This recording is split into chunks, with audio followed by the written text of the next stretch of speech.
Hey guys, today I'm going to be making a Mandelbrot set in Scratch. For those of you who don't know what a Mandelbrot set is, well, it's this thing. It's basically a fractal which is generated by an equation, and it goes down to a microscopic depth, and you can zoom in. If I drag to fill, then it zooms in. And what's nice is you can keep zooming in forever and you'll get infinitely more complex images. So yeah, this is a viewer I found online, and mine's slightly less high quality than this one, just because I'm doing it on Scratch, and Scratch isn't very good at that sort of thing. And what's interesting about the Mandelbrot set is, like all fractals, it's self-similar. So if you see, I've zoomed into the point, where if I zoom in on this square, there's basically another Mandelbrot set hidden within it. And then I can, go and zoom in there, like I did before. And it's infinitely complicated. So all these computers do can give an estimate of how an approximation of how complicated it is. So yeah, I'm going to be making this in Scratch. The way the Mandelbrot set works is that it is created by an equation. F of z is equal to z squared plus c, where z starts at 0 and c is a complex number. So say 2 plus 3i, for example. And this equation iterates, so it would start with 0 squared plus, say, 1 plus i, and then z becomes 1 plus i, and then the equation becomes 1 plus i, all squared, plus 1 plus i, and it keeps going on forever.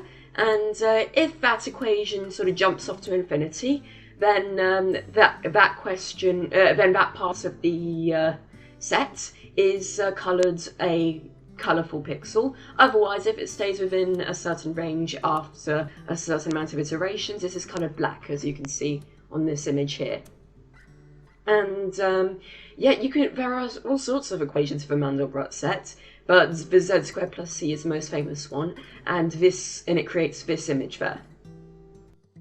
So as you can see, I'm starting by naming the project Mandelbrot set, and the first step is to make the screen display, because you can't really display pixels that well in Scratch. So what I'm doing is I'm using the stamp function from the pen library in order to be able to get it to display pixels. So as you can see, I'm doing that right now, and yeah, I put in a bunch of variables, and when I click start, you can see that those 16 pixels at 4x4 array appear, and that's a good sign. It shows that it's working.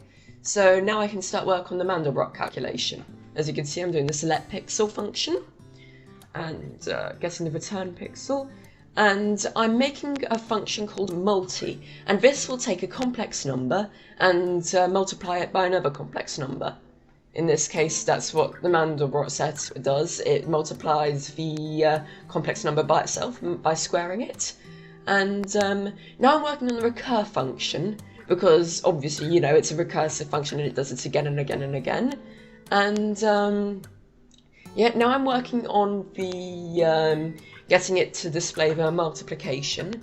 And what I do is I start by making a bit of a mistake. I type in AZ, which, and BZ and AC and BC, which obviously that will just give it as a string, so that's not quite right. But yeah, now I start work on the mult function and get it to return the multiplication of the two values. So as you can see, I used a function called, I use a variable called add return mult, and I will refactor this eventually so that it's more user friendly. But yeah, that's the multiplication function there. So now I'm moving on to the add function. No, first of all, I'm getting it so that it sets the new value of AZ and BZ to that, and now I'm working on the add function.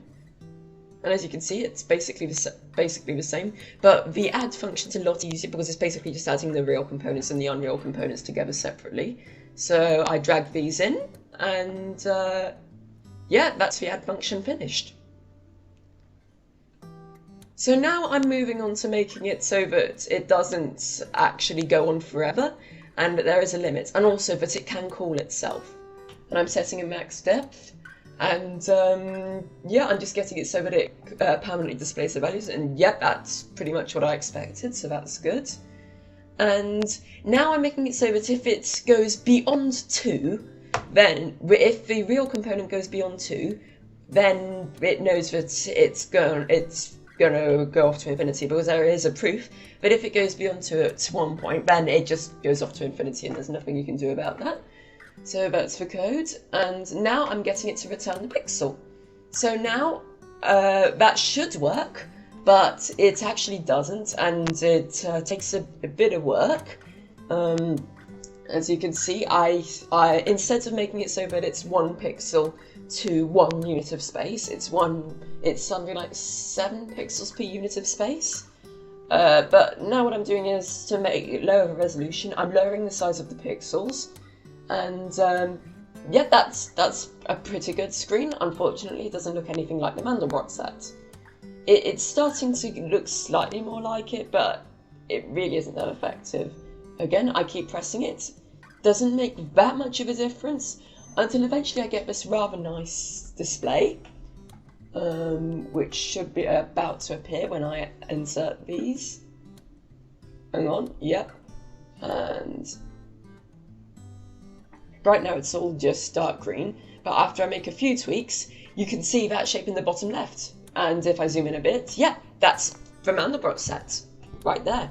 It's rotated for some reason, but I eventually fixed that. So right now I'm working on getting it to fill the screen perfectly. So yeah, I just play around with some variables a bit. And when I've done, and you can see I've got the sets of variable called start x and start y, which basically describes where the start of the bottom left pixel is in regards to the actual set. Unfortunately, I had to change that because it was a bit impractical to get it to zoom in properly. And as it's flipped, start x affects it in the y position and start y affects it in the x position. It's a bit confusing, I know. So yeah, I play around with the variables, check what works, check what doesn't. And as you can see, I'm really starting to get it to the right size, but I make a few changes. And when I put it right in the middle, as a pixel right in the middle, because Scratch sprites are weird, you can see that when I press run, I get this nice Mandelbrot set that fills the whole screen pretty much. And yeah, I just tweak the screen size to check that that works. And yeah, that's the Mandelbrot set, but I've got a bit of work to do yet. Because obviously I've got to make it so that I can zoom in, otherwise it's not that good of a Mandelbrot set. And you can see that when I change the magnification, it's zoomed in. The magnification at least works. So yeah, yeah, when I do the magnification, that should zoom it in. Yeah, just saving the project. And then I pause for a while because I'm thinking, and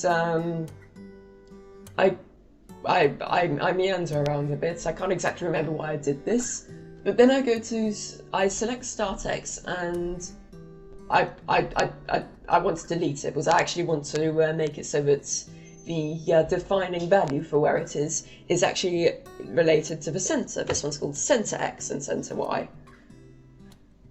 So yeah, I make those changes, and yep, and I go back into fast speed. And I try and get it to work, and it doesn't take too long. I just tweak how that variable affects where it is. So you can see there's white spaces in the select pixel thing, in the green addition function, the white spaces to the left. So I start by working on that, and I think for a bit, and then I try a subtraction function. I try and subtract the add screen pixels from the resolution and the magnification. This actually took a decent amount of time to work out the equation. I can't exactly remember how I did it, but yeah, I play around with it until eventually I get this, which looks pretty good. And yeah, when I change the center X, it goes down because center X affects the Y and center Y affects the X. And yeah, that looks pretty good. And when I change center Y, well, it doesn't really do anything because I haven't hooked up center Y to do anything yet. So when I've done that, I play around with the values a bit, and then I start working on the zooming in box. No, first of all, I start to hook it up for Y, and you can see the magnification zoomed it in, and I can change the the Y position by moving the X, and yeah, I change the values, check that they work, and it is nice because I can move around the set, and it's actually quite well defined at this point. Because the thing is, the way I've made it is that so long as you define the start Y and the start center and no, the center, then and you also define the magnification, then basically it's gets that thing to a certain amount of accuracy. And now I'm working on the zoom box, and I didn't actually realise that you could add sprites because it's been a while since I've done Scratch, so I duplicate it, and you can see I work on this sort of rectangular square box size, and now I'm working on the function where when I click I can drag the box to be the size that I want. So I create some variables, you can see, and it was actually an awful lot of work getting the size of the box to actually define where the center of the X is. I think that actually took the longest time, because you can see I actually got the Mandelbrot set working in only about 7 minutes, and the entire video is about 25 minutes long. So you can see most of making it user friendly took, you know, the most amount of time. So as you can see, I'm working on making the box so that when it appears,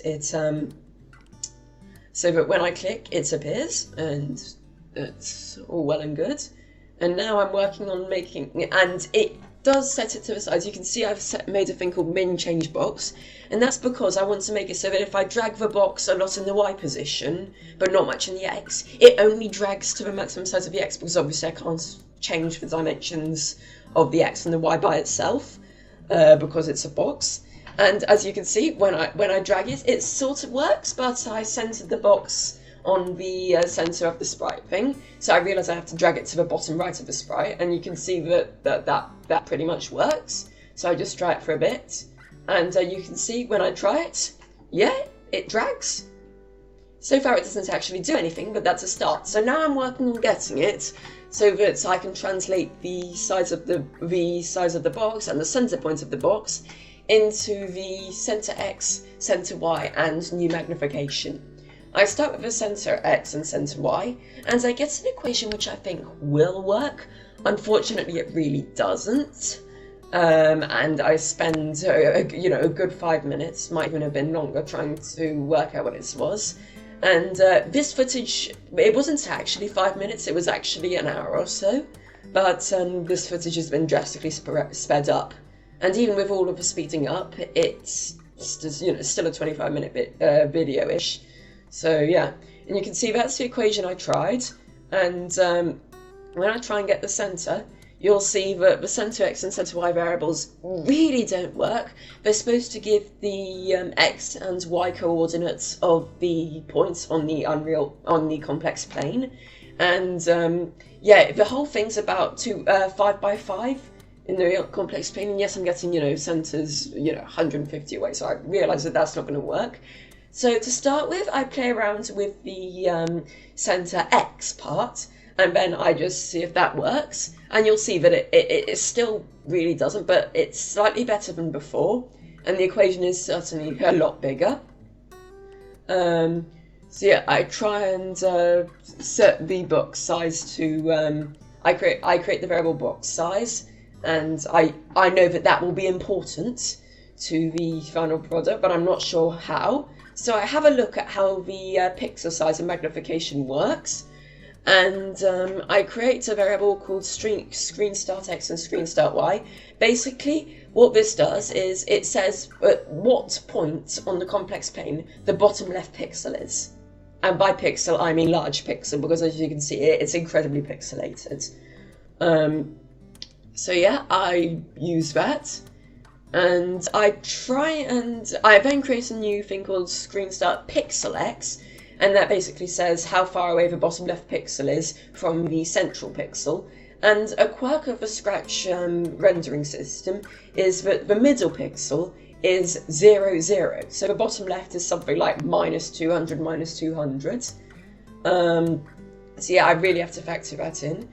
And I've decided that I really need to change the entire equation based on that. So you can see I'm building it. It was actually about 20 minutes of me just sitting down with a pen and paper and trying to work out what a suitable equation is. And I get this, and it sort of works, but it's not very accurate. And if I go down, it's about 3 times bigger than needed. And I realised that I need to change that slightly. And yep, I get that working. And now when I try and adjust it, you'll see that it goes there. It gives the correct centre X and centre Y. So now what I'm working on is getting the Mandelbrot set to be the right way around. And sort of zooming in. But as you'll see, if I go to the right, it still goes up. So yeah, what I realise I have to swap these 2 values around. I have to swap one of them around, and as you'll see, that gives a pretty good Mandelbrot set. And if I zoom in on that part, which is to the right, then it moves me to the right, and that's pretty successful. So I test it with different magnifications, and you'll see that different magnification means how magnified I am. I suppose that was obvious. So now what I'm working on is changing the magnification based on the size of the box.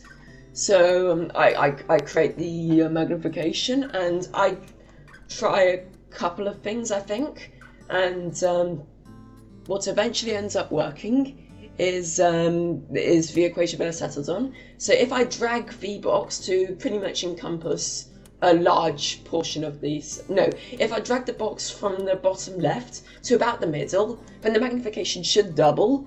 And you'll see that it does. It goes from 10 to about 19.1, whatever. And I pretty much double it again. And I pretty much double it again. And I pretty much double it again. So that's behaving quite consistently. And now what I want to do is, I want to trigger a re-rendering of the set once I want to trigger a re-rendering of the set once I've changed the zoom. So I create a broadcast, and you'll see when I select the entire set, loads for a few seconds. And when I say a few seconds, I mean a lot of seconds. And yeah, that looks pretty good. I pretty much zoom in on the set, and then if I zoom in on that particular proportion, and after a few seconds, and again by a few I mean a lot, I do refactor this eventually so it's a bit faster. And you can see, yeah, I can zoom in. So I decided to have a bit of fun because it took so much time. At this point I think I was reaching the 2-hour mark, so I try it again. And yeah, I get a beautiful image of the fractal. And you'll see at the bottom left of the screen, you'll see that it sort of wraps around a bit. There is one pixel which doesn't fit. The bottom left pixel should be at the right. You can sort of see it's all sea blue. And yeah, I just play around a bit and see how much I can zoom in.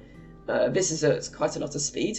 So I try and zoom in a bit, and I see what looks good just because I can. And now I start the process of refactoring the entire the entire recur function. And I realised that I can actually get it down to a lot shorter than it was. I think I get it down to about 2 variables per line, as you can see like that. And then, when I test it, it still works, and it's a lot smaller, and I think significantly faster, just because I don't have to assign so many variables.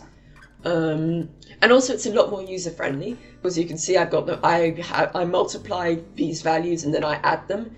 And that actually makes it quite user-friendly, which is good, because it means that if I want to change the equation, and you can change the equation of Mandelbrot sets, then when I change the equation, it will change the look of the Mandelbrot set, so that's a success.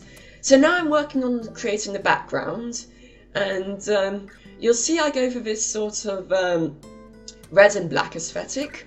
I put something saying generating Mandelbrot sets, and I only realised in hindsight that I mistyped Mandelbrot and put Mandl LE instead of EL, and also it isn't capitalized. But honestly, I couldn't be bothered to go back and redo all the recording, so I just went with it. And yeah, now I'm displaying the magnification and the center X and center Y again, just because I feel like that will be quite good in the red space on the right. And having the red space was entirely accidental. I realised I could make use of it, but because the Mandelbrot set had to be shown as a square, it meant that because the window was a rectangle, I had quite a bit of space left. So I try and sort of make it look all nice, and I realised that you can actually change the size of the font by doing that. And so I write the X position, you know, and the Y position, like that. And yeah, what I want to do now is I want to work on a reset button, which will basically, when I click it, reset the entire screen back to the original view of a magnification of 10 and the center position being at 0, 0. And you'll see when I start with the reset button, it's way bigger than I need. And you know, I play around with the size, and I'm not sure why there's that weird banner-like thing when it's displayed, but eventually it's fixed. And yeah, now I work on coding the reset button. I want to make it so that when the sprite's clicked, it basically sets the magnification back to 0. And then what I want it to do is I want to make it so that it broadcasts, you know, generate fractal. And one thing I realised was that if I clicked on the reset button, it would act like I was dragging over that area, so it would zoom in. So now I'm working on making it so that it only zooms in if I start clicking in the big square area, which right now is green, as you can see. And I try and find an equation that works, and you'll see that I find one which does. And when I try and drag over that area, it's only when I really touch the very edge of it that I'm able to grab it. And so when I click reset, it says generate a Mandelbrot set, and it resets it back into the right place. So that's pretty much what I wanted. And yeah, that's good. So now what I'm working on is I'm working on making it look slightly nicer. So that at the start, when I'm rendering the set, the pixel, which basically creates all other pixels, is invisible, and that works. So now I'm just zooming in and checking that it works. And now I'm playing around with a pixel color, because it was okay for testing, but it really wasn't what I had in mind. And red, we did too much red already, so I decided against that. And then I decided for yellow, and yellow is like the original one, you know, yellow, green and blue, and that's quite a nice colour combination, so I decided on that. And now what I'm working on is I'm making so that, it's quite a simple quality of life change, but I'm making so that the background says loading Mandelbrot sets, and the 3 dots appear and disappear, you know, the ellipses. And yeah, I'm changing the backdrops. It's got 3 costumes now. And you'll see that, you won't really see because it's at 5 times speed, but you can see it. There's one with, I actually cut out too much of one of the dots, so I managed to fix that. And yeah, now what I'm working on is I'm making it so that when everything, when I click genFractal, basically calls the function genFractal. So yeah, now I do that, and I realise that I want to keep it doing the 3 dots only while it's loading the fractal. So basically, while loaded is equal to 1, and then I set loaded to 0, and then while it's loading, I set loaded to 0, and when it's loaded, I set it to 1, which sort of makes sense. And you'll see that it does the 3 dots at a relatively fast speed, and yeah, that's what I had in mind. So now I'm working on adding some more mathematical functions, so that if you guys want to remix it, you can, and if I want to change the equation, I can. So now I'm working on the subtract function, which is basically like the add function, except it's subtracting. Yeah, go figure. And now I'm working on the pal function. So ideally, I want it to be, because the equation for Mandelbrot set is z squared plus c, I want it to be z squared and not z times z, just because, you know, it's nicer. So I set the pal function to have a real component and imaginary component, and a value n, which is how many times I want to raise it to that power. Unfortunately, n can't be a number which isn't a positive integer, but because I looked it up on Google, and the equation to raise a complex number to a power is not something that I really wanted to go into because it includes a bunch of trigonometric functions and powers, and just I didn't want to do that on camera, and so I didn't. But I ended up basically making it so that it repeatedly multiplied it by itself, which is basically how positive whole number powers work. And you'll see that I make it 8 itself times itself, and I make a couple of mistakes in this, and you'll see that when I set it to run, it actually, first of all, what I do is I raise it to a power and then replace it with multi, and you'll see I actually create this sort of triangle formation, which looks nice, but it's not what I had in mind. And I was actually interested, so I sort of zoomed in on it, and I kept zooming in, and it actually looked interesting, so that's maybe something to look into. But yeah, I make sure to change these values, and I change them to ones which work, and I get this sort of really weird star-shaped thing, and I'm really confused. And then I realised that I had picked one of the wrong variables, and you can see me replacing it, and that works.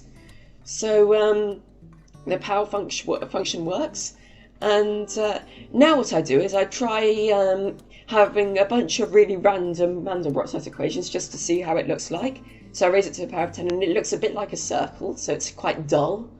If I zoom in, then you can see that it's some sort of semicircle. So yeah, I set it back to normal, and then what I do is, hang on, what do I do next?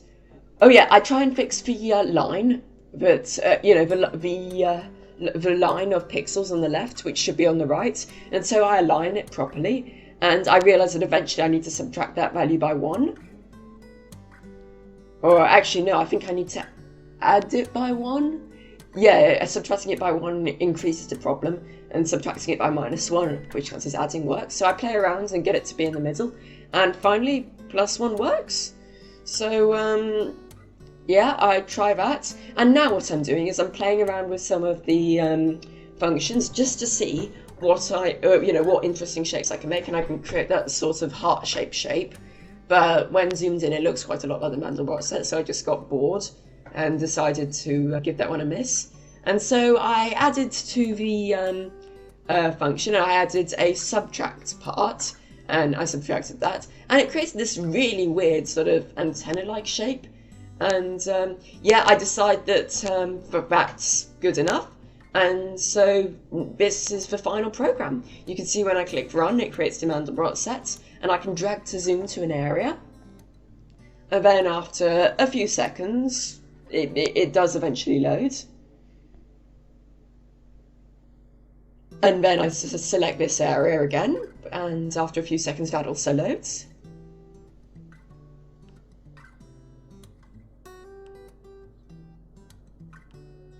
And then I select another area, and it actually looks really nice as a Mandelbrot set, so I'm glad I was able to make this in Scratch.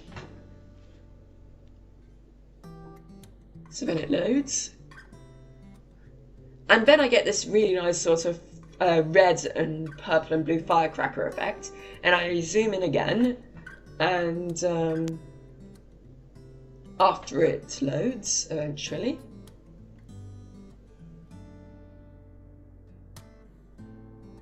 I get this. This is possibly the most beautiful one, so I decided I want to end it there.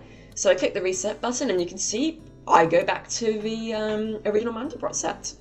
I'll include the link to my Scratch thing in the description of the video, and you guys can remix it if you want, change the equation, and if you provide a link to it in the comments, I will favourite the best one and pin it. I hope you guys enjoyed the video. I'm sorry it was a bit of a long one, but if you enjoy this sort of content, please do consider subscribing. It really does help the channel out. And yeah, until next time.